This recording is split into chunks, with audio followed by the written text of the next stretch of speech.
नाचने वाली चुड़ैल। एक समय की बात है। धौलपुर गांव में राजीव नाम का एक लड़का रहता था। वह पढ़ने में बहुत होशियार और काफी चतुर भी था। उसने 10वीं अपने गांव से ही की और आगे की पढ़ाई के लिए उसे शहर जाना था। उसके पिता ने उसे कुछ पैसे देते हुए कहा, लो बेटा, शहर जाकर अपना ध्यान रखना और खूब मन लगाकर पढ़ना।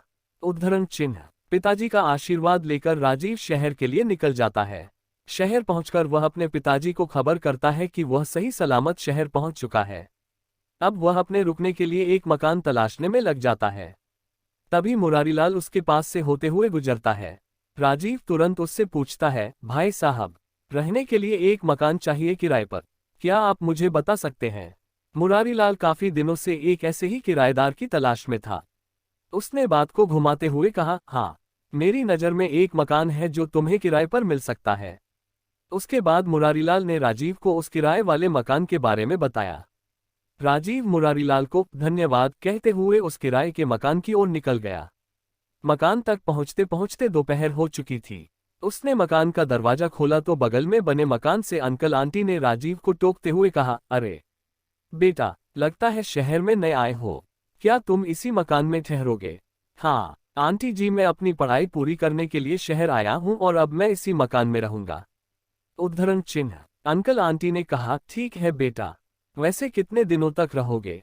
उद्धरण चिन्ह। राजीव ने जवाब दिया, जब तक मेरी आगे की पढ़ाई पूरी नहीं हो जाती तब तक मैं यहीं इसी मकान में रहूंगा। उद्धरण चिन्ह। अंकल ने कहा, देखते हैं कब तक तुम इस मकान में रह पाते हो।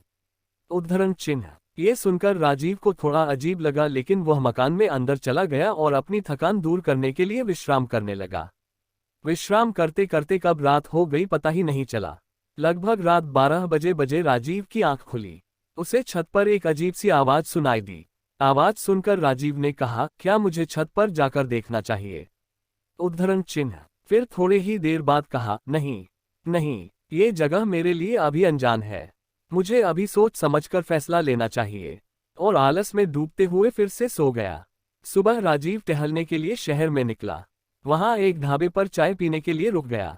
वहां पर बैठे दो आदमी राजीव को देखकर बोले, भाई साहब, क्या तुम ही हो जो उस मकान में ठहरे हो?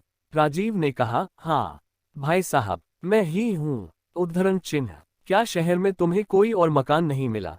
पता नहीं तुम्हें उस मकान में भूत रहता है, इसी वजह से उस मकान कोई किराएदार नहीं ठहरता। उद्धरण चिन्ह। ये सुनकर राजीव हंसते हुए बोला, क्या कह रहे हो भाई साहब? भूत भूत कुछ नहीं होता, ये सब तो मनगढ़ंत कहानियां हैं। उद्धरण चिन्ह। ये सब कहते हुए राजीव आगे बढ़ गया और अगले ही पल सोचने लगा, क्या ये लोग सही कह रहे हैं? कल रात जो छत पर आवाज मैंने सुनी थी वह कैसी थी? उद्धरण चिन्ह। ये सोचते सोचते राजीव घर वापस आ जाता है। इस बार वो रात को सोने का नाटक करता है। इस रात फिर से छत पर आवाजें शुरू हो जाती हैं। राजीव तुरंत खड़ा होता है और चुपचाप सारी आवाजों को सुनने की कोशिश करता है। वह देखता है कि आंटी छत पर नाच रही हैं, वो भी डरावने भेष में।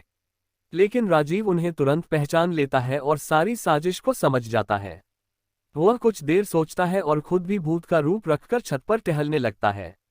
आंटी उसे देखकर डर जाती है और चीखने लगती है।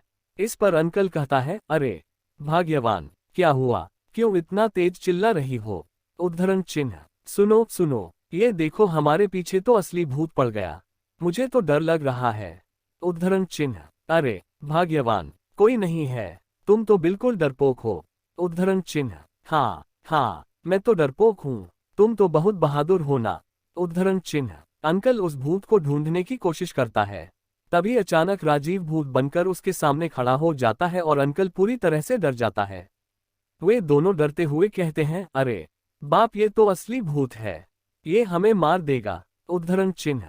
थोड़ी ही देर में वो भूत गायब हो जाता है। कुछ देर बाद राजीव वापस लौटता है और उन दोनों से कहता है, अरे आप दोनों यहाँ। तभी राजीव कहता है, चलो मैं तुम्हें एक बात बताता हूँ, मैंने अपने कमरे में एक पालतू भूत रखा है। कल रात मुझे छत पर कुछ आवाजें सुनाई दी थी, इसलिए मैंने अपने भूत को उस भूत के पीछे लगा दिया है। जब तक वह उस असली भूत को नहीं पकड़ लेता तब तक वो वापस नहीं लौटेगा। ये सुनकर अंकल और आंटी के पैरों तले जमीन खिसक गई। वो तुरंत माफी मांगते हुए बोले, बेटा, भूत वूत कुछ नहीं है, कल रात हम दोनों ही छत पर नाच रहे थे और तुम्हें डराने की कोशिश कर रहे थे, हमें माफ कर दो। राजीव अनजान होते हुए बोला, अच्छा, तो वो तुम थे। लेकिन तुम ऐसा क्यों कर रहे हो? बेटा, कुछ दिनों पहले की बात है। इसी किराए के मकान में 3 बहुत ही बदतमीज लड़के रहते थे। वे दिन में शोर शराबा और फालतू की बातें करते रहते थे और रात को तेज आवाज में गाना बजाते थे, जिससे हमारी नींद खराब होती थी और हम चैन से जी भी नहीं पा रहे थे।